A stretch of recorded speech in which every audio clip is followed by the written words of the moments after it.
Hop Frog, written by Edgar Allan Poe, narrated by Edward E. French.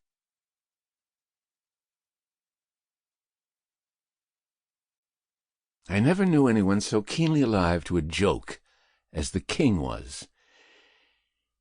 He seemed to live only for joking.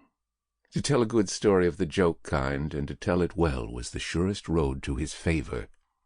Thus it happened that his 7 ministers were all noted for their accomplishments as jokers. They all took after the king, too, in being large, corpulent, oily men, as well as inimitable jokers. Whether you grow fat by joking, or whether there's something in fat itself which predisposes to a joke, I've never been quite able to determine. But certain it is that a lean joker is rara avis terris. About the refinements, or as he called them, the ghost of wit, the king troubled himself very little. He had an especial admiration for breadth in a jest, and would often put up with length for the sake of it. Over-niceties wearied him.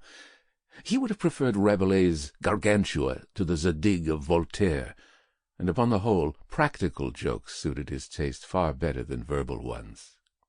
At the date of my narrative, professing jesters had not altogether gone out of fashion at court. Several of the great continental powers still retained their fools, who wore motley with caps and bells, and who were expected to be always ready with sharp witticisms at a moment's notice, in consideration of the crumbs that fell from the royal table. Our king, as a matter of course, retained his fool. The fact is, he required something in the way of folly, if only to counterbalance the heavy wisdom of the 7 wise men who were his ministers, not to mention himself.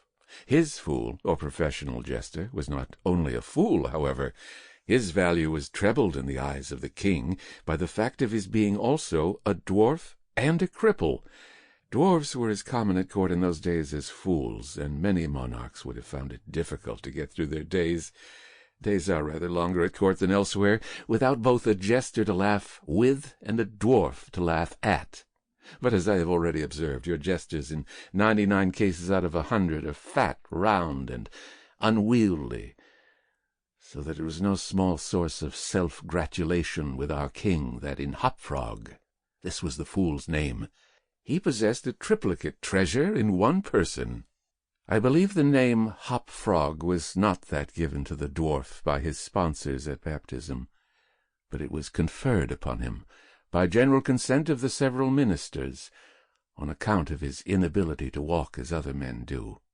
In fact, Hop Frog could only get along by a sort of interjectional gait, something... Sample complete. Ready to continue?